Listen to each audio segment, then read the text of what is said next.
All right, I believe everybody's in. My name is Anna Knutson, and I will be doing AV Tech today. If you run into any issues with your camera, um, sound, or anything like that, feel free to shoot me a message in the chat. But otherwise, I'll kick it over to everybody else. Well, welcome to this panel on Linda Colley, the gun, the ship, and the pen. So we have copies of the book we can show you. And this is a big book in every sense of the word. First, it is in fact a big book. If you have a 7-year-old who doesn't know the meaning of big, you can show them this book. It's also big in its ambitions.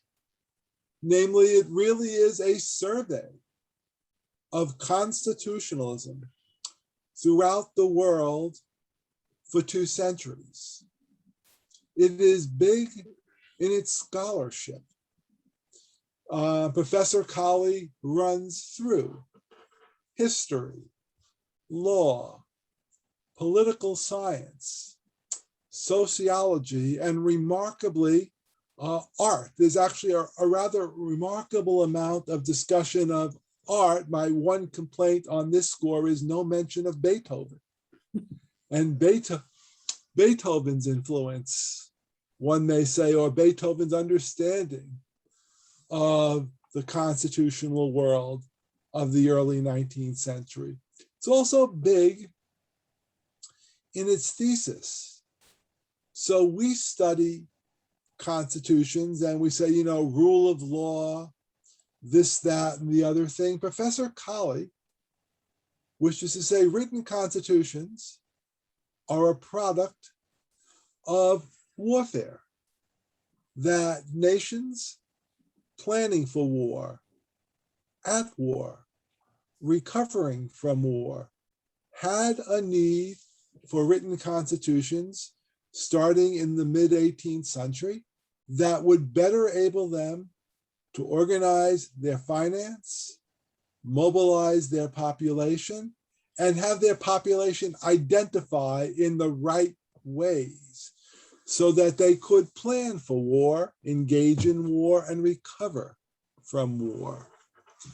And as I said, literally in 400 pages, this is documented beautifully, and it's also, I'll add, a wonderful read. It is just throughout. There are just fascinating vignettes about a remarkable amount of countries, from Corsica to Japan, from Tahiti. So the next time you go overseas, you'll see a little monument. No matter where you go, say, oh yeah, Professor Colley talks about that. And you'll be able to show off to everybody else at the convention. We are fortunate to have 3 commentators on the piece: Professor Sanford Levinson from the University of Texas, Austin, Professor Yona Tokorichi from the University of Ireland in Galway, Professor Peter Danchin from the University of Maryland, Francis King Carey. They pay $30 million for me to say this, School of Law. And so we'll go in that order. Then Professor Colley will have a chance to respond. And then with some luck, there'll be at least a half hour for all of you to engage in the conversation.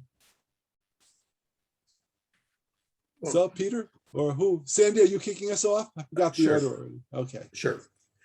I'm delighted to be here and to discuss this truly remarkable book. It is true that almost literally every page contains a revelation about the history of that particular practice called written constitutionalism. And in my text, I italicized the word written. Aristotle, of course, suggested long ago that all polities had foundational structures and values that he labeled constitutions, but they were not usually inscribed in foundational documents explicitly called constitutions. Their successor, perhaps, is the vaunted British Constitution, which consists of a perhaps ungainly collection of what might be termed constitutive statutes, political conventions, and one is sometimes told the inbred habits of the British people. One can wonder, of course, about the accuracy of this account, particularly in the aftermath of Brexit and Boris Johnson's apparent misleading of the Queen with regard to proroguing the Parliament in order to facilitate his hopes for Brexit. But more important, surely, is the fact that by any measure, Great Britain is an outlier. New Zealand, Great Britain, and Israel constitute the set of modern nations that make do without a canonical document called a constitution or a close substitute like the Canadian Charter of Rights. How did this proclivity to write things down come to pass as an historical phenomenon? Professor Colley gives us a clear answer. Written constitutions are, to a significant extent, as Mark has already suggested, the child both of developments in geostrategic warfare and of the development of what we can identify as the beginnings of a print-based mass media. As to the first, wars were increasingly expensive because of what she calls their hybrid character. That is, wars were shifted from being carried on predominantly or even exclusively on land to featuring great navies and naval battles. Thus, Trafalgar accompanies Austerlitz in understanding the dynamics of Napoleonic wars. Unlike armies, and I could also mention, incidentally, that the Americans never, ever would have been successful in seceding from the British Empire without the help of the French Navy at Yorktown, a fact of American history that tends, shall we say, to be underplayed. Unlike armies, which could presumably be hired from mercenaries when it came time to fight a war, navies had to be built and staffed in advance, and that takes money. Getting the requisite supply of money requires very often the willing supply of funds, either through taxes or loans to the monarchs and their minions who wish to build them. Echoing the influential work of political scientist Mary Weingast, Colley notes that lenders must be persuaded that they will be repaid, and written constitutions can be useful in offering such reassurance that, for example, monarchs will increasingly be hedged in by restraints on their ability magisterially, as it were, to declare that the debts were now erased. L'état moi loses its charm if one is a creditor worried about being paid back. Thus, the emphasis in her title on the joint importance of guns and ships on the one hand and written constitutions on the other. To be sure, written constitutions are not self-enforcing. They are also subject to the Madisonian critique of parchment barriers. That being said, they can serve as useful tokens of pre-commitments, especially if the promises are accompanied by the creation of institutions that are at least to some meaningful extent independent of the would-be monarchical sovereign. A major theme in some contemporary analyses of American constitutional history is the role that geostrategy played at the formative stage. Indeed, if one reads only the first dozen or so essays of the Federalist, one would not really imagine that the new Constitution being defended had much to do with defending quotidian liberties. Instead, the argument is all about the dire future facing the young United States should it fail to unite behind the new Constitution and instead dissolve into 2 or 3 separate and vulnerable countries along the Atlantic seaboard.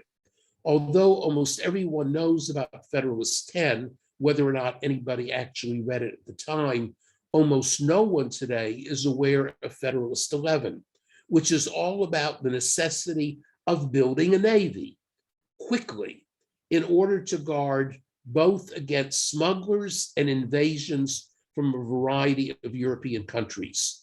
And suitably, after a raft of further essays about the necessity of establishing a strong national government with basically unlimited powers to defend the Union against what we would today call threats to national security, there follow several essays on the importance of the ability of the new government to engage in direct taxation rather than to continue to rely on the pathos of requisitions that were definitely not requited.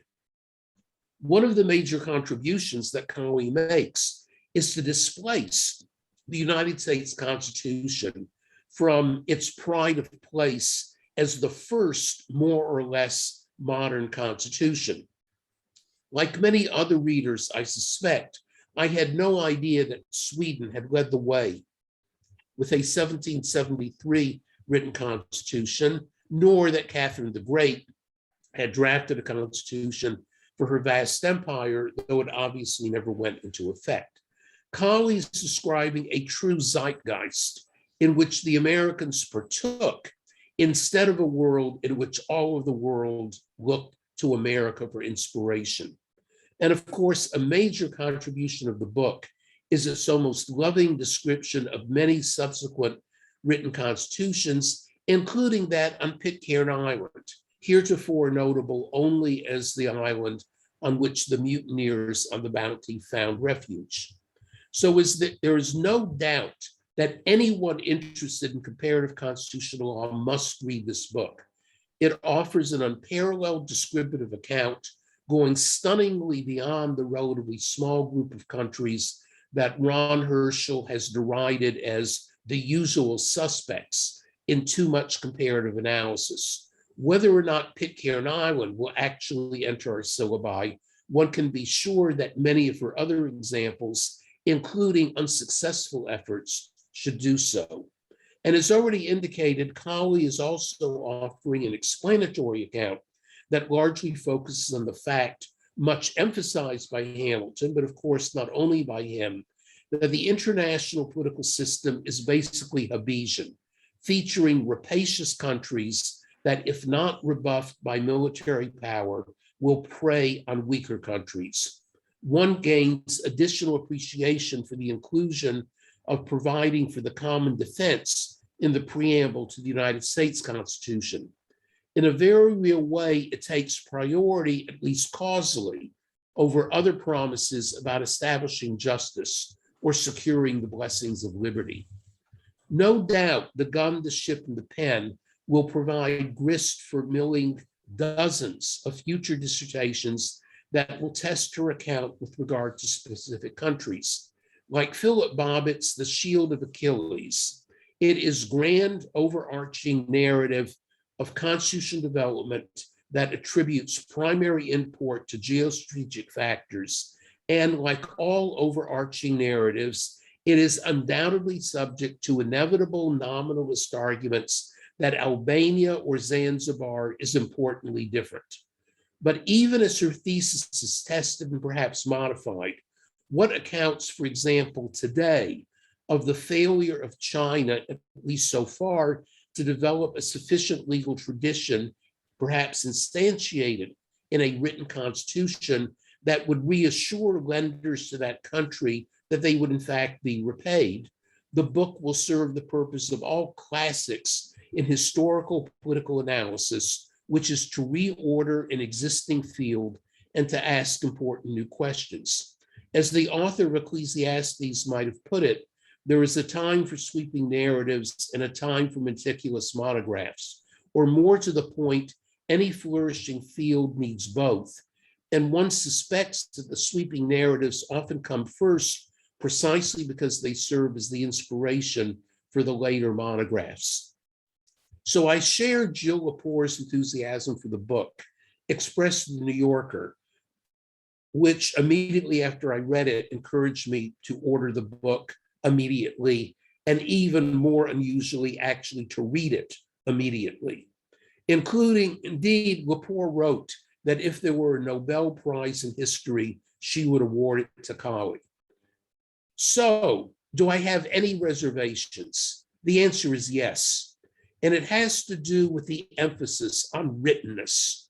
Although it is certainly true that many people offer as an almost ontological truth that there is such a thing as a single identifiable constitution that can be found in the four corners of a given document, or in a Google search for the Constitution of country X.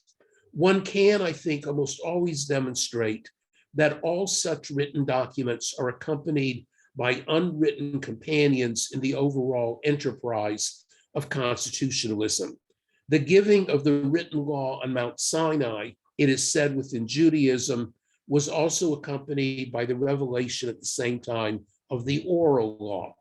Within American constitutionalism, Jonathan Gannett has demonstrated that the original understanding of what the Constitution was ontologically in 1789 included reference to a variety of unwritten notions, including natural law, or for some, adherence to certain conventions identified with a British constitution that continued to be admired, even if its particular monarch was now subject to denunciation as a tyrant. Akhil Reed-Amar has written a substantial book entitled America's Unwritten Constitution. So even as constitutions were written down and creditors reassured that funds would be available to pay them, at least if the wars went well, did that render irrelevant the early Aristotelian notion of constitutive understandings? I obviously doubt that the answer is yes, but this too is one of the questions that graduate students and their professors might usefully examine in an effort further to understand the undoubtedly complex and often mysterious notion of a country that purports to organize itself under the aegis of sometimes it, and perhaps onlookers as well, are willing to label a distinct constitution. Thank you very much. Yona?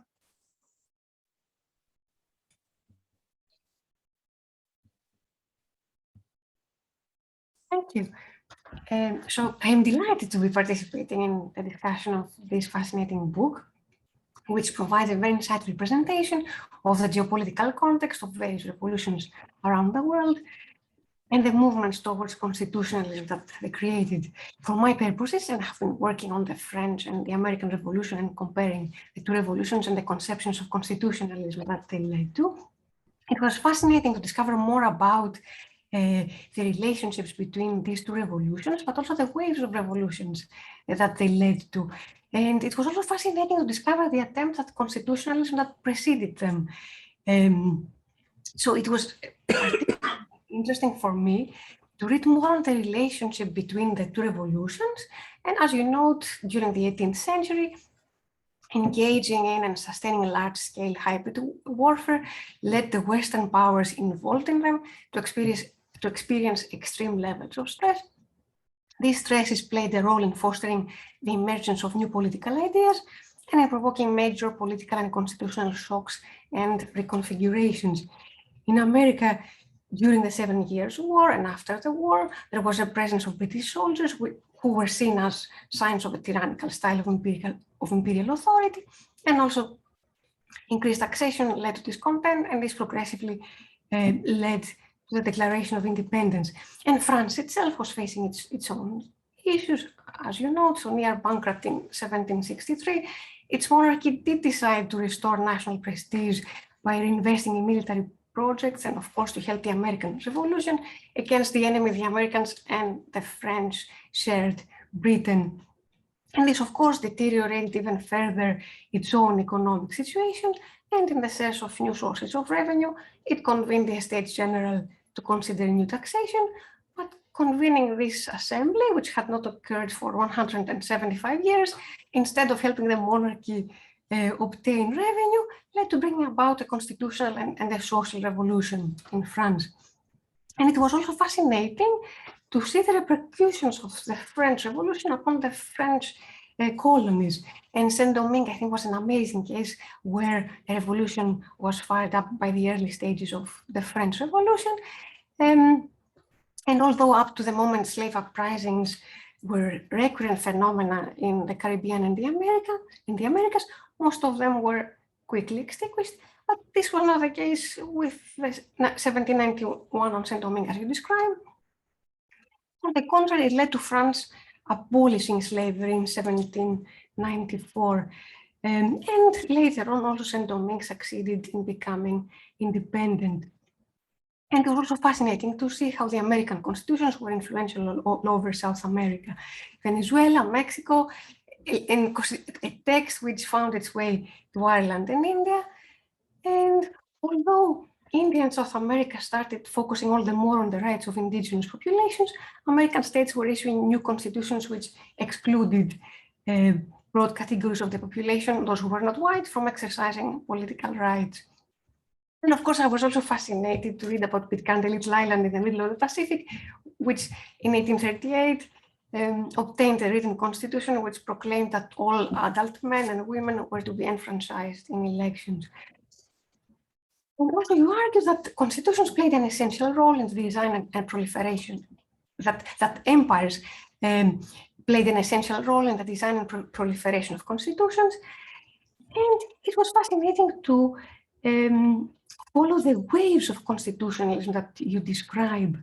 But also their viability and mode of operation depends on the state of civil society, as both Hegel and Tocqueville have noted. So in France, the revolution did not succeed in implementing a stable democracy because civil society was not ready for it. And Tocqueville was a thinker who wanted to study America in order to see the factors that allow democracy there to be more long-lasting. And therefore, he came up with this idea that democracy is a social state in addition to being a political institution. The social state was missing in France, and the political instability which followed the French Revolution facilitated Napoleon's rise there. So it was extremely interesting to read more on the implications of this failure of the French Revolution and Napoleon's rise in power. So he engaged in military aggression and constitutional activism, as you describe. But these constitutions aimed to legitimize his invasion. And also it was fascinating to read that some of his troops were politicized and saw themselves as soldiers of the Constitution.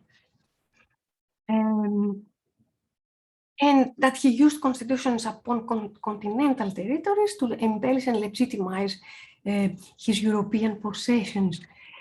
And it was also fascinating to read your analysis on Napoleon as a devotee of the cult of the legislator in the works of Rousseau and other Enlightenment thinkers. There is already in Rousseau a positive belief in the role of the state and the legislator towards amplifying liberty and reforming civil society, and Napoleon expresses also this view by concentrating in himself all authorities of the state and by presenting himself, as you know, as an omniscient and omnipresent legislator. And he also uses this language of degeneracy and regeneration. And in this respect, he is continuing the mentality of the French revolutionaries, which itself contains some elements of the pre-revolutionary regime, that it is the mission of the state to form civil society. So this paternalistic role of the state was dominant in France even before the revolution. So Napoleon's attitude towards Spain and his project to respond to this country's disorder and confusion, I think reflect the same mentality in 1808. And so does his attitude towards Westphalia, Tuscany, and Warsaw, as you know. But it was also interesting to see that in Spain, he tried to maintain a facade of legitimacy by implementing a mega parliament that might encompass representatives from across the maritime empire. And it was also fascinating to see the art elements in the book, to read your analysis on the parallels between Napoleon and Mary Shelley's Frankenstein, and to discover that Napoleon might actually have inspired various characters in the work, the creature and the scientist, the references to the creature as an unnatural, increasingly violent creature who nonetheless possesses powers of eloquence and persuasion, and the references to the scientist as an ambitious individual who believes himself to be above the herd of common projectors and destined for some great enterprise and aiming to create a new and superior kind of manner, fascinating. And of course, the links with Prometheus and Frankenstein and Napoleon. Constitutions, as you note, have been about enabling varieties of power as much as they have been about restricting power. And I think that the constitutions that Napoleon imposed were those enabling and legitimizing power and invasion. So he did contribute to the idea that a written document constituting and organizing a state should exist. But did these constitutions work the way we understand today that the constitution should work? Did they recognize any rights? Was there any conception of the separation of powers? I think not. And I think that's the point that you're trying to make there. In this respect, I would like to hear more your opinion as to how they compare to the first attempt to establish a constitution in Corsica in 1755, which you note as one of the pioneers of modern constitutionalism. And also, Catherine's Nakas is an extremely interesting example because both works owe to Montesquieu's to the spirit of the laws. So there is some idea of the separation of powers there. And it was extremely interesting to see already in the Nakas references to natural liberty, together with references to the mission of the state as being to ensure happiness, the glory of the citizens, of the state, and of the sovereign. And a reference also to the principle of equality of citizens before the laws. And it was also fascinating to see that she realized that there should be improved levels of religious toleration, as well as acceptance of only limited censorship, and that she approved also a welfare system of sorts. And of course, it was also fascinating to see that Gustav III of Sweden had experimented with such notions in regard to his written constitutions, the form of government of 1772. So I'm very interested in this distinction between negative and positive constitutionalism. And by negative, we mean a conception of a constitution as posing limits to the state, and by positive, a conception which encourages the state to do something more, like to help the citizens realize their rights. And I use this distinction to make sense of the differences between French and American constitutionalism, but this distinction is relevant in reference to constitutions that serve as limits upon the government. So by negative constitutionalism, we mean a commitment not to violate liberties and to make sure that the negative liberties of the citizens are respected. And by positive constitutionalism, we mean that in addition to this, a government is conceived as having the mission to help the citizens realize their liberties. So this is a difference which is related to the degree of government intervention that is legitimate within a constitutional system. And I think that positive constitutionalism is relevant in France because the French Declaration had the mission to articulate rights that the government had the mission to realize, as Arendt has also noted, whereas negative constitutionalism is more relevant to the US because constitutional texts there served as posing limits to government intervention. And it was very interesting to read your analysis of Paine's politics. As you know, and as you note, Paine's insistence that constitutions required a real, visible, and tangible form stemmed from his early familiarity with charters, those charters that pre-existed in the American colonies, and which can help us understand also the predominance of negative constitutionalism there, because they contribute to the idea that the government should be limited. And you also situate Paine within the British understanding of government under the monarchy. And as you note, those monarchs lacked the absolutist capabilities and freedom of maneuver that many of their European counterparts possessed. They rather focused on a document that had long been in existence, the Magna Carta, drafted in 1215. And I think that this is also in line with Arendt's analysis of the American Revolution as being a revolution which radicalized the British understanding of liberty because it was a revolution against a limited government in the first place. And the Bill of Rights of 1689 was itself the result of the rejection of James II's plans to establish in Britain a bureaucratic and centralized monarchy, that, like the one that existed in France at that time, as Steve Pincus has noted. And as you know, the Magna Carta was reconfigured later during the 18th century as fundamental law, a text that might operate as a brake on decisions made by the Westminster Parliament. And to discuss further how in the US, the pre-independence tradition had been formed on an understanding of those British charters, which had outlined the boundaries of the American colonies and set out the basics of their government. And it was the retooling of these charters to serve oppositionist purposes that led progressively to the Declaration of Independence. And as you note later on in your presentation of rights mentioned in constitutions between 1776 and 1850, the rights that figured there in most of those constitutions were freedom of the press and speech, religion, habeas corpus, popular sovereignty, freedom to petition, freedom of trade, and freedom of movement. So these are rights, these are negative rights, and they are already different from those that feature in the NACAs.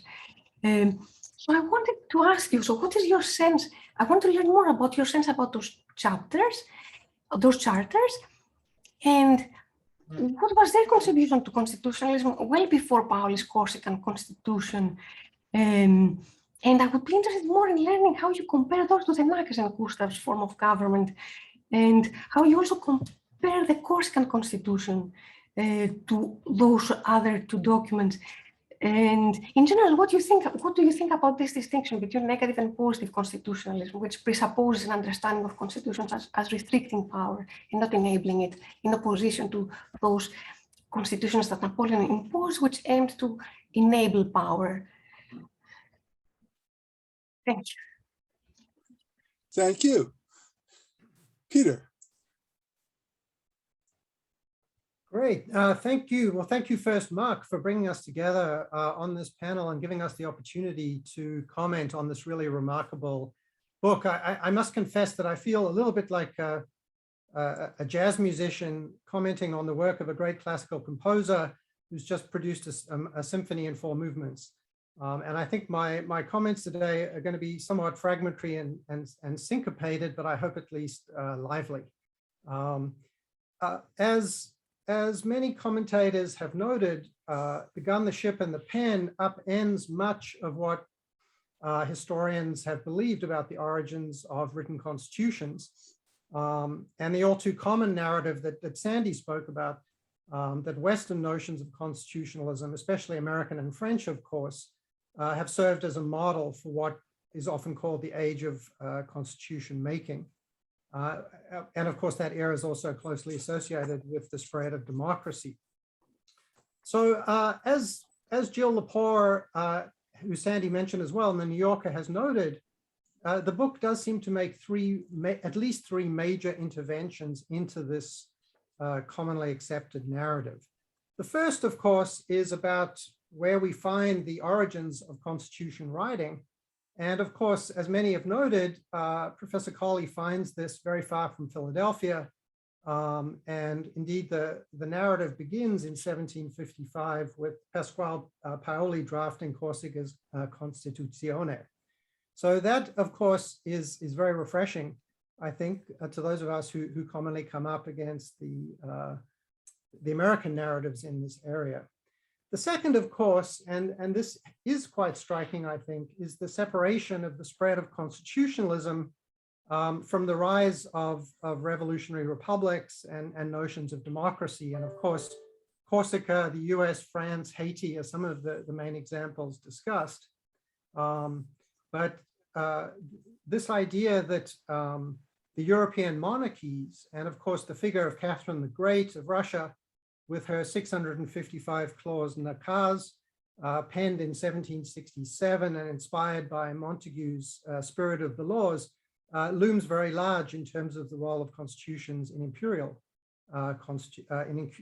states and monarchic states. The book, of course, discusses a range of similar examples: Spain's Constitution of Cadiz, the Belgian Constitution of 1831, and of course the Japanese Meiji Constitution of 1889, amongst many others. So I think the argument is that constitutions emerged not only from revolutions against empire, but of course assisted in the making and maintenance of empire, including in great efforts at territorial expansion. And I think the narrative is overwhelmingly persuasive and a great corrective on this front. As Professor Colley notes, if we pay attention to how rising levels of warfare also fed into more imaginative models of constitutional activity in other sectors of the world, this makes for a more accurate, nuanced, and comprehensive picture. And this this more comprehensive and variegated view, I think, is one of the great achievements of the book. It opens up a far wider range of terrains, a wider range of voices, and brings to the discussion of the evolution of written constitutions new vistas and new questions. So one of the central ideas I took from this argument was that written constitutions are, in this sense, protein phenomena. As she mentions, they've taken many different forms, served many purposes. Not only are they protein in this sense, but they're also hybrid, the product of borrowing of the movement of ideas and materials across boundaries. And in this sense, this hybridity and this protein nature of constitutions, I think, is the place we should start in both understanding constitutions and in interpreting them. And as chance would have it, this week I was teaching a case on the 8th Amendment and interpreting the words cruel and unusual. And of course, I reminded my students that these words have traveled not only into United States jurisprudence through the common law, but have subsequently traveled into human rights instruments and international law. And this idea of fundamental rights discourse as intrinsically comparative, I think the book gives a remarkable historical background to that much longer trajectory of constitutional development. So I think one of the exciting things for those of us in comparative constitutional law is that it opens up a range of new questions and challenges, I think, for how we understand constitutions today. And I'd like to come back to that in just a moment. And then third, and this I think is perhaps the central argument in the book, is that the writing of constitutions was not simply driven by force, but in large part, by the force of an idea, but in large part by the exigencies of war and violence. And as Jill Lepore notes, taking a variation on Charles Tilley's well-known saying, the book argues that wars make states make constitutions. And everywhere we look as the chapters unfold, we see the growing lethality, frequency, and scale of war, often long-distance wars requiring vast armies and navies and cost-staggering sums. And of course, that history as being central to the framing of constitutions in the period, I think is tremendously interesting and original. But the subtitle of the book captures not only the relation between warfare and constitutions, but it also references these ideas in the context of the making of the modern world. And it was on this part of the narrative that I wanted to make three points, I guess, or three comments. For me, the book raises, unsettles, and inspires a lot further thought, I think, that needs to be done on at least three deep puzzles that lie in our understanding of modernity, or if you like, the state of being modern. And I'd like to just lay those out a few minutes on each. So the first, of course, concerns the nature and meaning of a written or codified constitution itself. Why exactly is it that a written constitution is associated with the modern state and with modern understandings of law itself? And why exactly does this story begin in 1750? And I must say, the more I thought about these questions, the more difficult the answer became. And of course, that's the mark, I think, of a great question. Of course, the associated puzzle with this question is the fact that the British Constitution remains unwritten. Although it's not strictly true that the British Constitution is unwritten, it's just not written in a single document. But it is quite striking that perhaps one of the central actors and locuses of normativity in the narrative is in a state with an unwritten constitution. Now, I've always understood this paradox along the lines explained by the late professor of jurisprudence at Oxford, John Gardner, who explained in an article titled, "Can There Be a Written Constitution?" And of course, I love this piece because it reversed the usual question, right? It raised the question, is it possible to have a written constitution? And of course, this was a dig at his American audience. And Gardner, at least jurisprudentially, tried to explain the distinction along the following lines. In the case of an unwritten or uncodified constitution, he suggested that what determines the status of rules as part of the constitution is not how they're created, their special origin or their process of enactment, but rather by how they are received, their treatment in either customs, conventions, or the decisions of law applying officials. And of course, in the British constitutional tradition, that is principally the courts.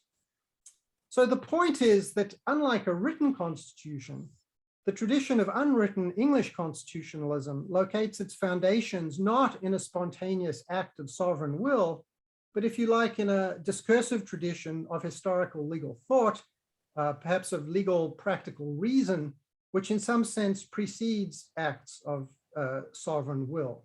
The unwritten constitution has no sole or unified author or moment of creation. Rather, it in some theoretical sense pre-exists the sovereignty of the state. So of course, Edmund Burke is the figure closely associated with this view. And the virtue of such a theory for Burke is that it's rooted not in the rational egoism of the popular sovereign, imagined to stand at the center of Enlightenment political thought, but rather in the ancient history and traditions of one's ancestors, and perhaps ultimately in human experience itself. I've always found this an extremely attractive account of constitutionalism.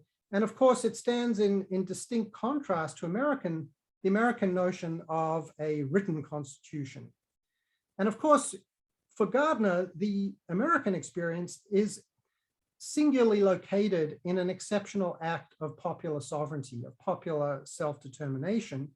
And the canonical master text, as it were, the divine text, even in accounts of political theology, is the expression of a supermajoritarian act of popular will. And we then have various attempts to explain popular sovereignty in order to both define and underlie the legitimacy of the Constitution itself. So I would recommend to those interested in this contrast a truly remarkable essay by Michael Warner on textuality and legitimacy in the printed Constitution. And in brief terms, what Warner argued was that written constitutions literalize popular sovereignty itself. And through the process of diffusion through print in particular, this allowed constitutions to break off from the specific authors or individuals who framed them and become almost by a sleight of hand that forestalled the legitimation crisis of revolutionary politics, expressions of the people themselves. So if this argument is correct, the writtenness of the Constitution was an attempt or an effort to mediate a central and paradoxical problem in revolutionary politics, that of course being sovereignty in a legal order. The legal political order would be transcendent in its authority, but immanent in its source. And in some remarkable way, the people itself must occupy the textual position. And in order to do that, it's of utmost importance that the Constitution not just be written, but that it be printed. And I thought Professor Colley might find this argument interesting, that it's not just the written nature of the Constitution that is vital, but it's the printed nature, the distribution of the Constitution amongst citizens that is critical in this account of popular sovereignty. So when I revisited Gardner's and Warner's arguments, I of course asked myself the question, does the argument in the book unsettle or affect the way we should think about this account of the written Constitution? And I must say, it has forced me to think a lot harder about this as a matter of intellectual history. What I would suggest, just as an initial thought, when I thought about the narrative about Catherine the Great of Russia, it may be that the story remains within a framework of constitutionalism grounded in sovereign will, so that perhaps what distinguishes some of the case studies, as it were, is imperial or monarchic sovereigns on the one hand and popular sovereigns on the other, but that the Constitution itself remains in either of these frameworks an expression of sovereign will. And it's that makes the written Constitution distinctly modern. The idea that the written Constitution emanates from the will of the sovereign, however we understand that relation. So my one question is, am I right about this? Am I totally off base? I'd be curious what people think about this argument. The second two comments are more brief. The second one concerns the rise of constitutions within the modern state, and another feature of that phenomenon, which is, I think I'm correct to say that one thing that cuts across all the case studies is that the constitutions are understood as secular. This is not discussed directly in the book. Of course, a lot of my work is around issues of politics of religious freedom. So I'm very interested in the rise of secular modernity and the sources of sovereignty. But the general argument would be that the second thing that makes a written constitution distinctly modern is that it is secular. And by that, we mean that its source must be human and not divine. Any constitution that seeks a divine source, or at least a theological or non-human source, would be axiomatically suspicious under this account. And here I wanted to offer a thought. There is a remarkable coincidence here in intellectual history between the rise of written constitutions on the one hand and the attack on religious traditions that see their primary normativity as grounded in written texts. So I'm thinking here, for example, of Immanuel Kant's Religion Within the Bounds of Mere Reason, written in 1783. And of course, Kant virulently attacks, well, I shouldn't say virulently, he certainly attacks the Jewish religion, and particularly the aspect of Judaism that is grounded in written law and tradition. More recently, in some of John Finnis's work in legal theory, he has launched similar attacks on Islamic law and Sharia law in particular, as in some sense being not true religion, as not grounded in notions of individual faith or belief. So there is an interesting paradox here that as we see the rise, almost the necessity of a written constitution, the idea of religious texts and tradition seems to be moving away from the notion of the written text. So this leads to a question or a provocation, perhaps, which is why the narrative begins in 1750. And here I'm thinking in particular about the Constitution of Medina in 662, which formed the basis for a multi-religious Islamic state, of course, many centuries before the events in Corsica or the United States or Haiti. If you read Islamic legal theory, many of the authors in that tradition claim this constitution to be the first written constitution of a state promulgated in the world. And they go further and say, this is the first constitution of democracy in the history of constitutional rule, with, of course, the key principles being based on the Quran and the Sunnah. So my second question or provocation is, why not begin there? Why not begin with the Constitution of Medina in a different history, in a different part of the world at a much earlier point in time? And in fact, if you look at the actual history of the drafting of this document, it covers many of the same phenomena that we see in the stories that Professor Colley so beautifully tells.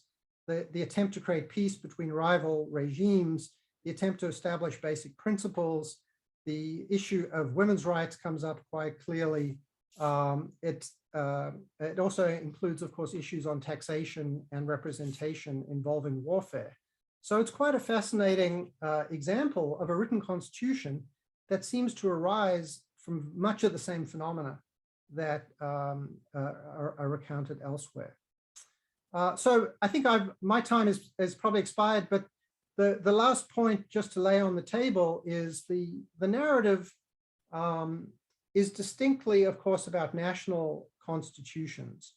And as an international lawyer and a student of international legal thought, my last question is whether we can really get a complete account or a complete sense of the development of the modern written constitution without also taking account of international instruments, particularly treaties. And here I'm thinking in particular about the Treaty of Westphalia of 1648, of course, a century before these events in the mid-17th century. But it's quite fascinating that in much legal scholarship, the Treaty of Westphalia is often referred to today as a secular constitution of the system of states of Western, particularly, of course, of Western Europe. But it's understood, at least in legal theory, as having a constitutional status, and of course, as establishing the modern state system as we understand it today, with its signals, center periphery dynamics, and the kind of Eurocentric critiques that have been levied against it since then. So I guess as a last question, should we also take into account instruments like treaties that have this kind of constitutional status in understanding the rise of the national written constitution? Well, thank you very much.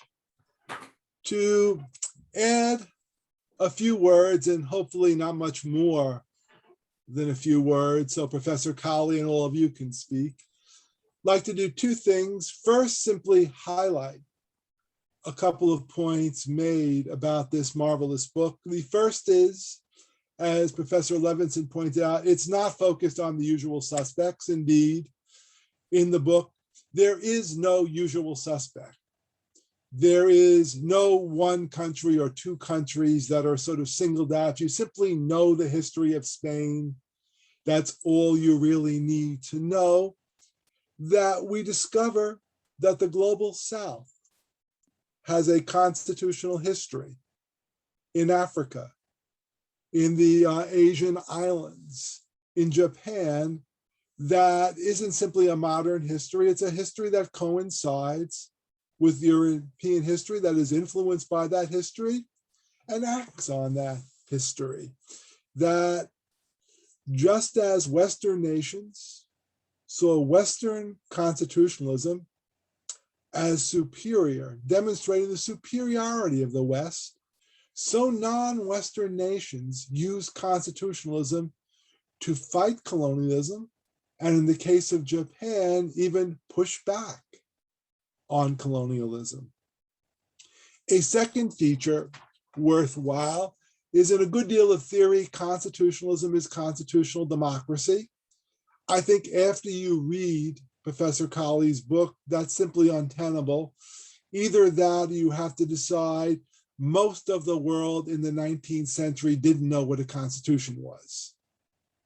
That most constitutions until the last 100 years were not committed to constitutional democracy. There may have been some rights, but constitutional theocracies, authoritarian constitutionalism are not modern phenomena. They are 19th century, 18th century phenomena. Indeed, probably the more dominant form of 18th century, 19th century phenomena.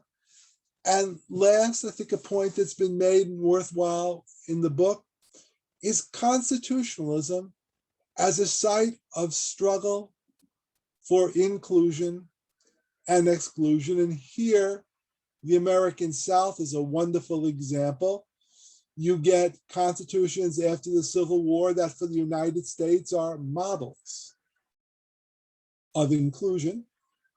And then when Southerners seek redemption, they don't simply abandon Constitution, they use constitutions to achieve exclusion. So again, there's nothing inherent in constitutionalism that's inclusive or exclusive, but the book teaches you in different times, in different places, with different needs, people emphasize inclusive features or exclusive features. Now, one thing you can do with a big book is nitpick. because some of us spend our entire lives writing what turns out to be 4 pages of a 400-page book. And inevitably you think, well, there's nuance in your 400 pages that cover 4 pages of the book that are in the 4 pages of the book. What is surprising and exceptional, at least from about the 4 pages of the book I really know about, is while I can quibble with this detail or that detail, the 4 pages strike me as right. And from every point, there was no point I said, no, a specialist in this area would say something completely different that might be damaging to the thesis. But there is a question for some specialists in American political development, and I suspect elsewhere, that might raise about the book. And that is, as I think Peter has noted, there's a literature on wars make the state. So we know from the American experience, the British experience, the Russian experience, that one feature of war is inevitably to mobilize the resources. War increases state capacity. War has dramatic, inclusive, and exclusive effects. Think of the right to vote in both the United States and Europe. The right to vote is very much associated with military service, whether on the battlefield or in the factory. So people who serve in mass armies are likely to get the right to vote. Women who serve in factories making weapons are likely to get the right to vote. Integration in the United States is, as Roger Smith and Philip Klinkner have shown, highly correlated with war. But this raises a problem, and it's a problem the book is forthright about, namely war in human history and in the history of most regimes looks like a constant rather than a variable. Try to think of a time in your favorite regime where the government was not planning a war, fighting a war, or recovering from a war. There's almost no point in United States history, which I know, where that is accurate. So I suspect from what little I know of English history and others, that war is also a constant before 1750.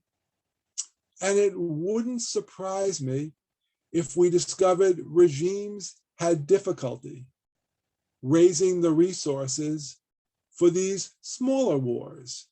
Because while the wars were smaller, the regimes had less access to resources. At least that's a theory. So what might be going on? And one thing that is going on, Professor Colley goes in detail, it's technology. Technology expands war, makes war more expensive, makes war more deadly. And another feature of technology at the time that I'd be curious what people think its effects, if any, is one feature of war up to about 1800 and then changes in 1800 and really changes in 1900, is war look like in some ways certain kinds of team sports. Somebody comes up with a new offense, a new weapon, and they're very successful a short period of time. And then somebody figures out a defense. Offense, defense, offense, defense.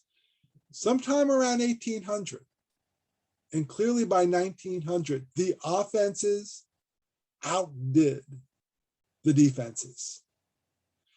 We now have increasing amount of weapons we can't defend against. All we can do is destroy you first. What does that mean for governance and for constitutions? And as Professor Colley points out, technology matters for constitutions in that there is the information constitution. So one reason written constitution wins out, as Professor Danchin has noted, because you can print it and circulate it. Now, a number of people in panel, I think, are absolutely right to say there are interesting theoretical questions about whether the thing you printed and circulated is the Constitution. But it's called the Constitution. People think it's the Constitution, and I think that is what Professor Colley, in my judgment, she can speak for herself, is really writing about. Not whether, in fact, there remains an unwritten American Constitution, but all of a sudden, there is something called a written American Constitution that needs explaining, even if constitutional theorists can say, that's not really the American Constitution. But printing does something else earlier that I suspect influences the constitutional story. The first thing printed in the printing revolution is the Gutenberg Bible. And one consequence of printing the Bible, arguably, is the Reformation, where people learn they might have a direct relationship with God that is not mediated by an authoritarian church. Well, if you have a direct relationship of God, why don't you have the same kind of relationship with your government? That maybe if the priest isn't an authority, maybe your government isn't either. Could it be that one consequence of the print revolution was that people were more difficult to mobilize? And so we have to bring, in some sense, religion in the story. Religion changes forms in this time. How does that affect matters? And last thing, this is a book that may be one of the most anti-Marxist books in our history, in that there's very little mention of who owns the sources of production. There is some, but for the most part, say corporates, wealthy people in the 19th century, the Gilded Ages occurs without the corporations. And we might think back to the United States. Some people want the Constitution. Some people like to think the Articles are just fine.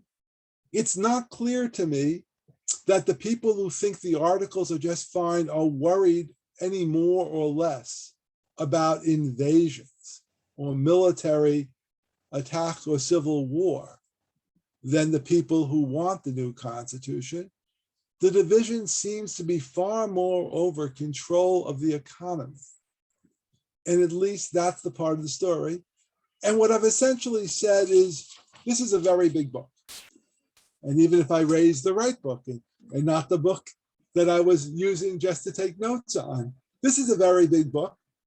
Most of us write books that describe one tooth. Professor Colley has written a book that describes the entire head, that there is more to be written because there are human bodies, but this is just exceptional for the task it set and the way it completed the task. Professor Colley, your turn.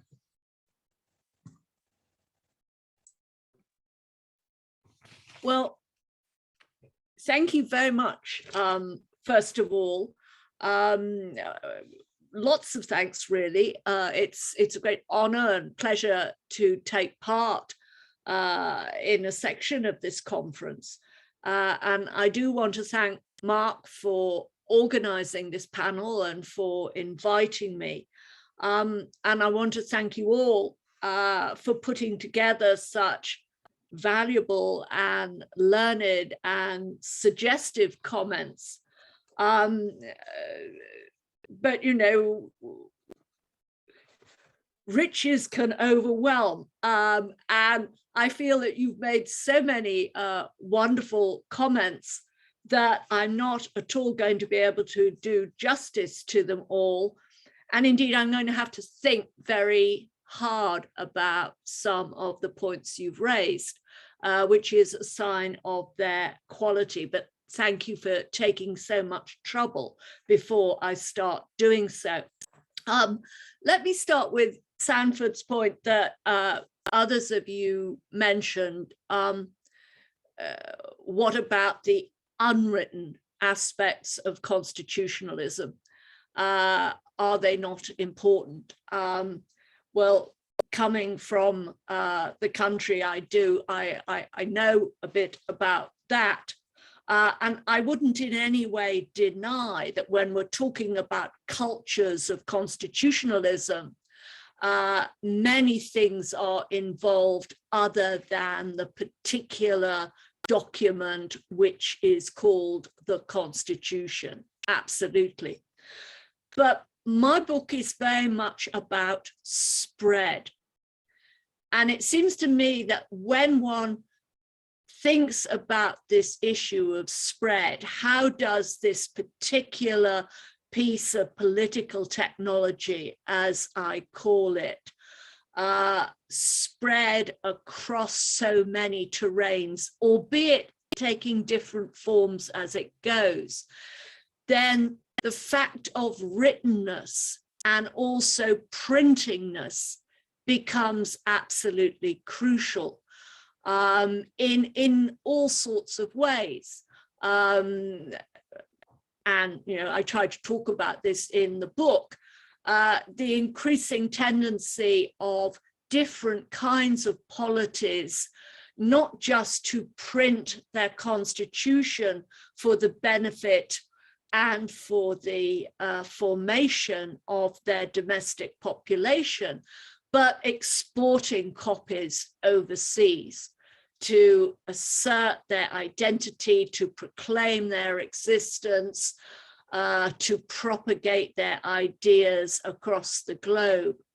That's very important, as is the commercial spread of and reproduction of these documents. And all of this is helping, though not in all parts of the world equally, to spread knowledge of this technique, a sense of its existence, and also to build up an archive, which is constantly accumulating, of constitutional ideas and provisions and languages, which subsequent politicians and constitutional thinkers can borrow. And there is so much borrowing going on. And also reinterpretation as the borrowings are made. I was very sort of conscious as I wrote this book that I was loosing off various hairs, which I hoped that others would pursue.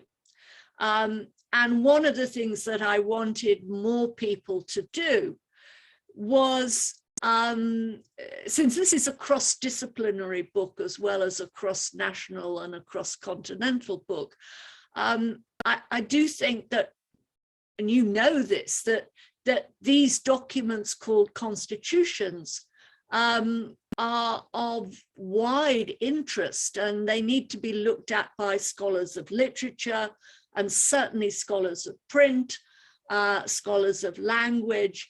They can be, I think, exploited and investigated in so many ways. I could only suggest that or touch on it.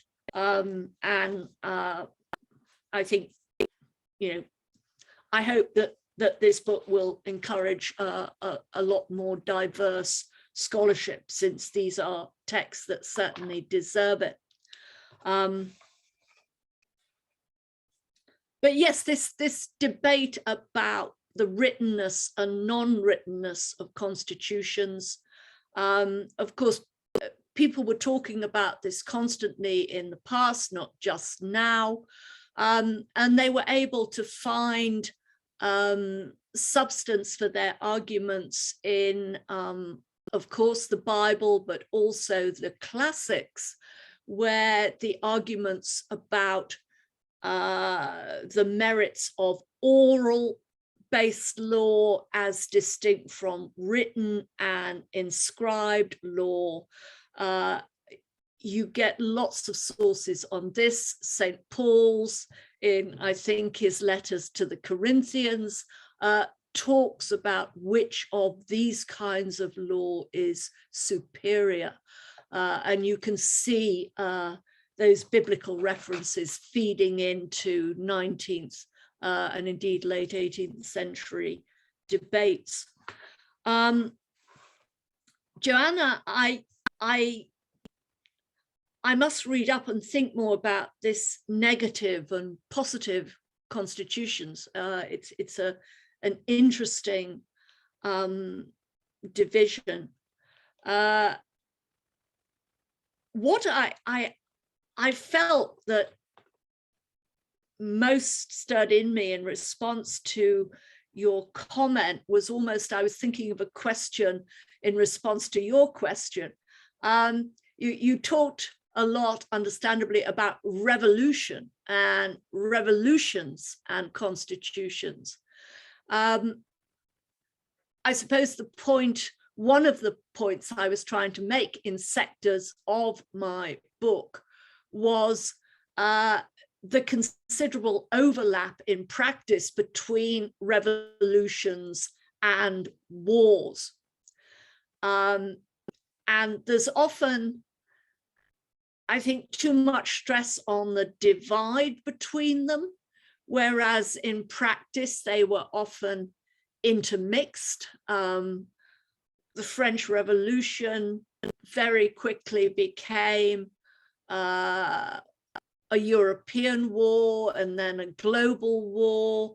The same is true of the American Revolution, and the interweaving of revolution and war itself becoming a species of revolution is something that I was intrigued about when I wrote this book.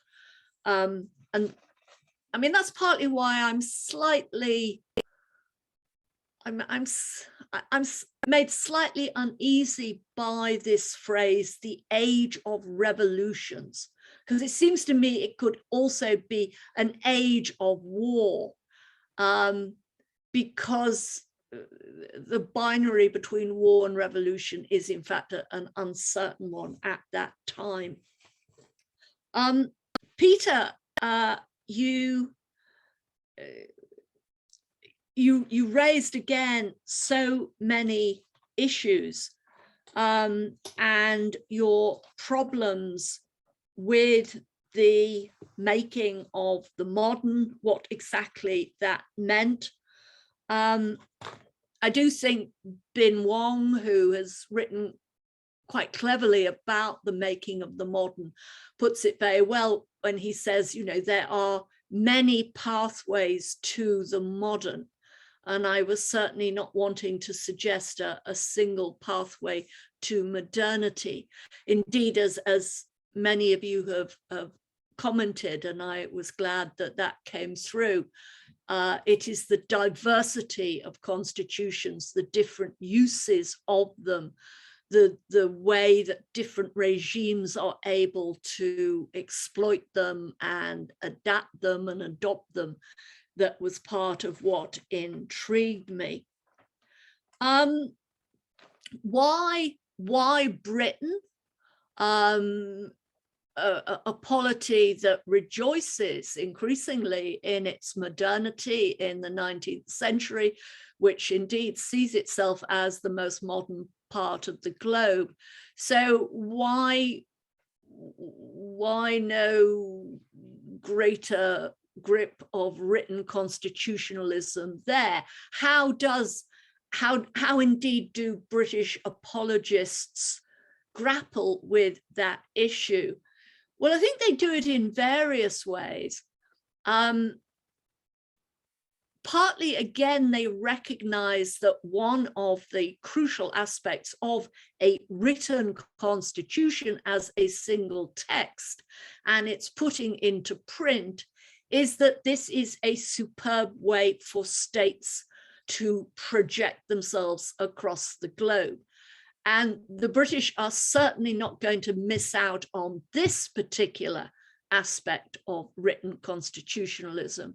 The way they play it is they start pushing this genre of constitutional history.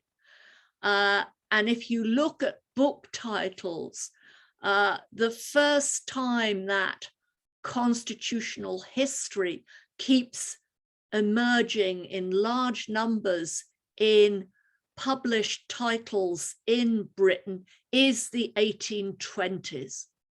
And it goes up and up and up. The number of constitutional histories published in Britain expands tenfold over the 19th century. These are constitutional histories of Britain. And this is one of the ways in which Britain tries to exploit, if you like, one of the great advantages of constitutions, that they can serve a performative function, not just functions at home, but functions overseas.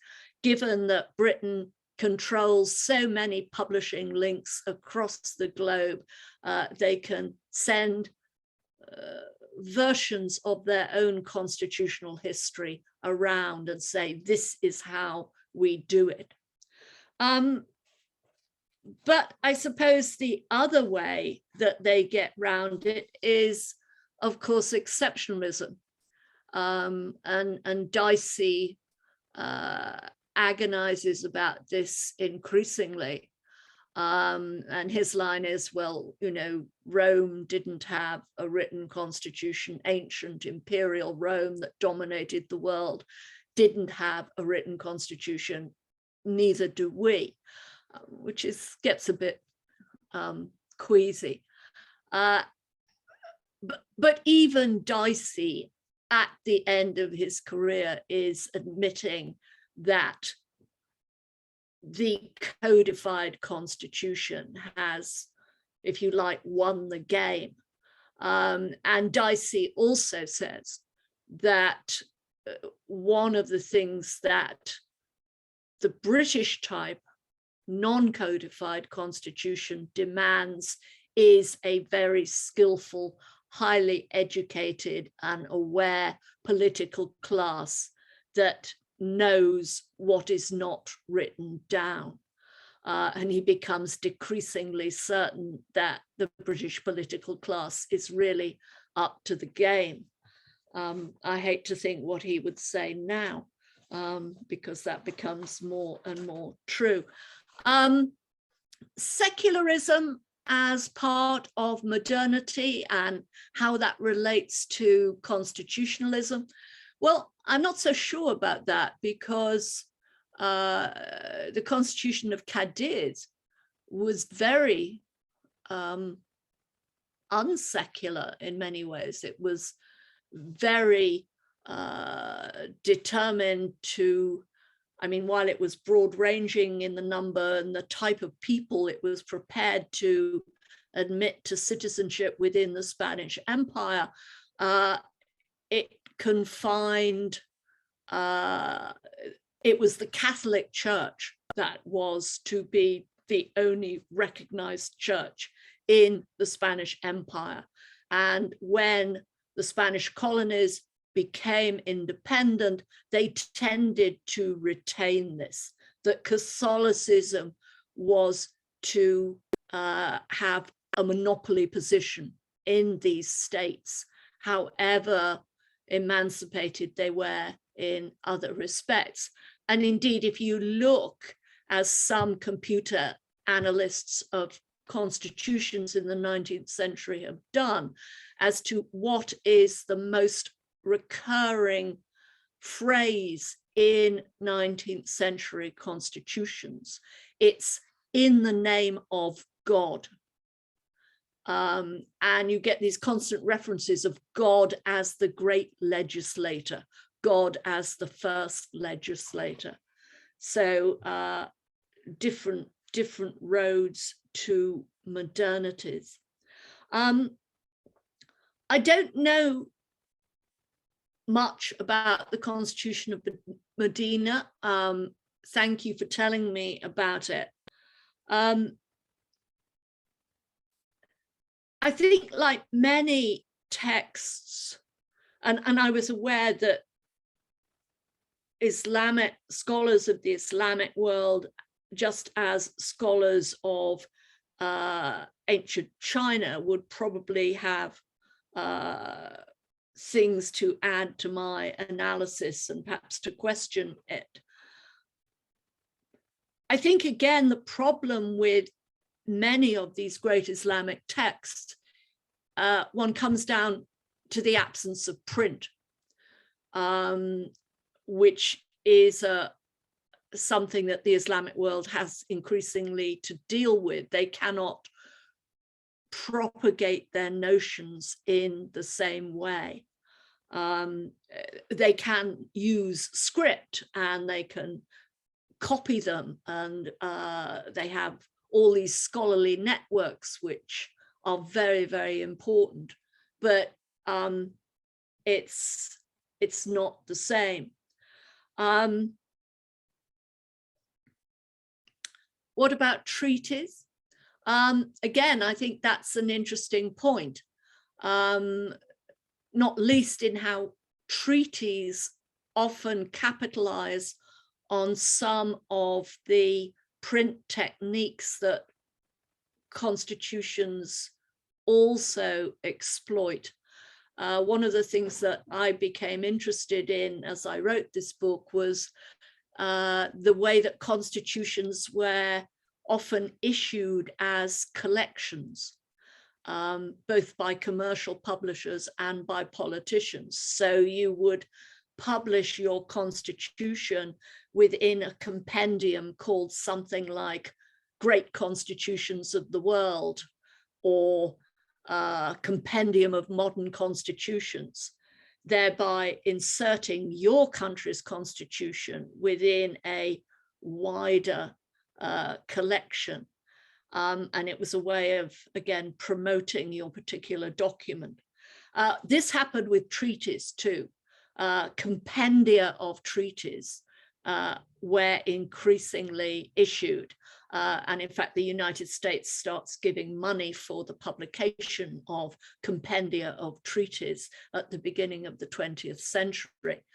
But I think it would be, one could run a great, though extensive, conference on three kinds of documents: declarations, treaties, constitutions, becoming more numerous from the 17th century, and in some ways linking up and connecting in all kinds of ways. Professor Colley, does yeah. this interrupt? Just wondering if you could wrap up and probably get to some of these so we can get a Sorry, little time for questions. you were just all too interesting. You know, you shouldn't have made so many points. Last point. The Reformation. Yeah, again, I'll have to think about that. But no, well, I want to open it up to more questions, so I won't say what I was going to say. But thank you so much again for these wonderful and thought-provoking comments. Even though it's 10:25 here, the fact that you still kept me awake is a sign of your immense quality and generosity. So thank you so much. I would think it's because of certain grating speaking voices could also do that. But Professor Klug, then Professor Ewald, and then if other people have questions, then we'll throw it back to Professor Colley, and if any other panelists have anything else to add. Thank you, Mark, and thank you very much to Professor Colley for a fabulous book, which I really enjoyed reading every page.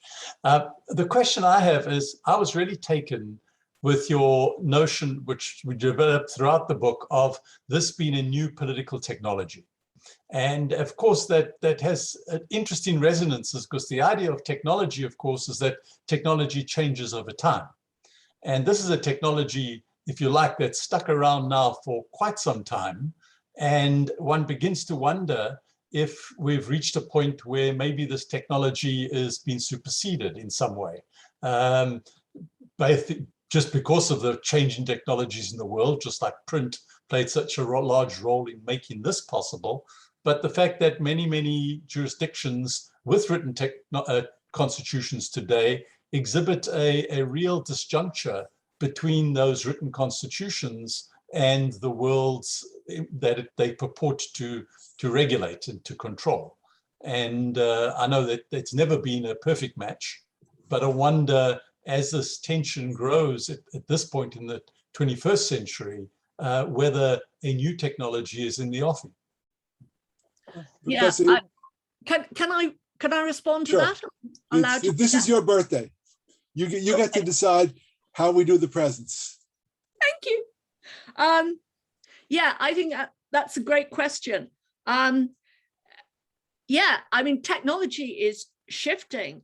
Most obviously, the coming of, a digital world, and how can this kind of constitutionalism that I wrote about, which was so closely intermeshed with print in so many ways, can it make the transition to digital?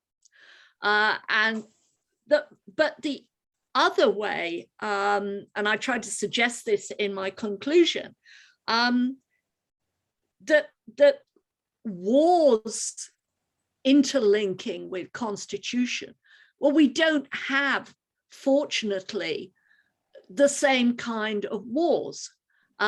Civil warfare in the Middle East and in Eastern Europe and Africa can feed into new constitutions, but more prosperous and fortunate parts of the globe, we can blow ourselves up, but you don't need conscript armies. You don't need tax dollars which you can make constitutional concessions to get. So some of the motors of what I described, I was very conscious that, the question marks over the future are there. And the historical background does raise those issues. I think you're absolutely right. Professor Ewald? Sorry, I don't want to start another hair running with only kind of a minute left to go. So I will content myself with saying what I think we have 50, as I understand, we have until 5:45. Oh, am I wrong? Okay, good. Good. So in that case, let me pick up on something that Peter asked about, which is the question of why 1750, and suggest something that I think it reinforces the general point, but in some ways pushes the analysis back several decades or possibly even a couple of centuries, which is, if you look at, so you've got these two threads going in the book. One is writtenness. The other is the aspect of establishing kind of state power. If you look at the history of private law and you go back into the 17th century, those two things are very, very visible, particularly kind of so the biggest literature is on France, where you had these rather unstable French monarchs trying to establish their hold over the territory that they nominally controlled. And the way that they did it was to send their agents out to write down the customary unwritten law, which would often be, they would write it down adding Roman law elements on top, and then promulgate the already existing, repromulgate the existing unwritten law now in the name of the king. And it was that entire process that led into the codification movements in the 18th century, particularly in France, culminating in the Napoleonic Code. But what strikes me as quite fascinating about all of this is if you look at kind of comparatively at North America, Britain, and continental Europe, the continental Europeans draw a sharp distinction between public law and private law, which is not what you find in Blackstone, where the Constitution is essentially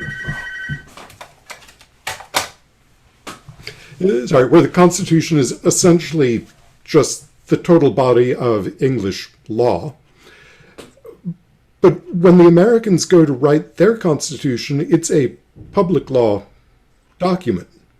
So there are a whole lot of questions there that I frankly don't know the answer to. I've been puzzling about them and kind of banging my head against them of what exactly is going on. So there's this, the codification movement and the movement to write constitutions, it seems to me, have got some kind of common source in this whole project of state building that can be traced back beyond 1750. 1750 strikes me as much too late to begin the story. You could even try pushing it back to the end of the 15th century, and when Roman law comes in a big way in the German states, and there's this huge project of trying to write down the laws and print them and use that to bolster the power of the German princes. So that's even before the 30 Years' War. Okay, so that's enough hairs to start. Okay, well, I suppose the facile answer to your very interesting questions is that this is a 500-page book, and so you've got to begin somewhere. And yes, one could go back further, though only up to a point. I certainly think that a lot's going on in the 17th century, which is speeding up the developments I talk about. And one thing I think that is going on, the 16th century it's happening to a degree, is, which you didn't mention, is the growth of overseas empires and states having to write charters for overseas companies, which really turn them into mini states in some ways, giving them rights and privileges, and then of course trying to write charters for the overseas settlements that are created, thinking on paper how you regulate territories that you can't see and that you can't directly rule. These are, if you like, constitutions in embryo. And of course, you are getting constitutional texts that are very close to being what we would see as written constitutions, like the English Instrument of Government of 1653, which is intended to have both a domestic function and to cater to English colonies like Jamaica. So yeah, I think you could push it back. And, there are clearly classical antecedents, which classical philosophers like Melissa Lane write about. I do think, again, I come back to the importance of print. I come back to the rate of spread that the 18th century, and particularly the second half of the 18th century, you're entering a rather different world. But yes, one could take it back, but I didn't. No. Next book. Anyhow, it's it starts off all kinds of ideas, all kinds of things to think about. I didn't intend my comment in any way as a criticism, but rather as I quite understand. No. Can I push you on that point a little bit? And the book mostly, though not exclusively, spends, I think, more time on warfare than print, though emphasizes print. Is one of the things going on in the 18th century a technological revolution that enables all these newspapers, as you note, to form? Or is there also something going on, perhaps sponsored by government, a legal revolution allowing all these newspapers to form, that government has concluded that an active press is as much in the government interest as forbidding circulation? That what's going on in the print world in the 18th century that enables rulers to do things that they couldn't do in the 17th or didn't do in the 17th? Well, I don't think print is important in all sorts of ways, and war is important. In particular, war focuses minds and it forces hands. It's a vital disturbance, which is crucial. But something we haven't mentioned is the Enlightenment, and the way that the Enlightenment is focusing attention on what rulers should do, what people can expect, and again, texts, these great Enlightenment texts that are being read across Europe and in America. And I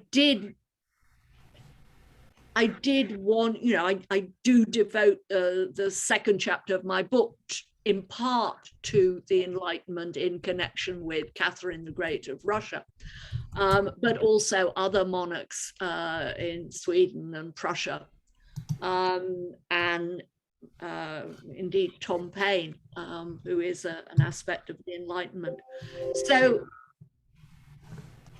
I think it's a variety of things coming together, as in all big historical trends. But I still think war is just a recurring theme, which it seems to me that looking at politicians now who are always far too busy and always inclined to avoid taking big, difficult decisions and big, difficult reforms. The thing that war does, and that kind of existential emergency, is that it gives people no choice. They've got to grapple with these big dilemmas. And that's partly why, while allowing for the importance of other factors, war is the recurring theme in my book. Do we have other questions from the panelists or from the audience? Or have we hit the Friday afternoon conference? Peter. Yeah, I just wanted to ask you, Professor Colley, if you could just tell us a bit about what led you to write this book. And I think I read it took you about 10 years to write the book. I'm just curious what led you down this path, and what the reaction has been. Well, for me, I suppose it was partly autobiographical. I moved to the United States, first of all, in 1982 to teach at Yale. And I promptly, because Yale was then a center of American historiography, and also, of course, one of the great law schools. So I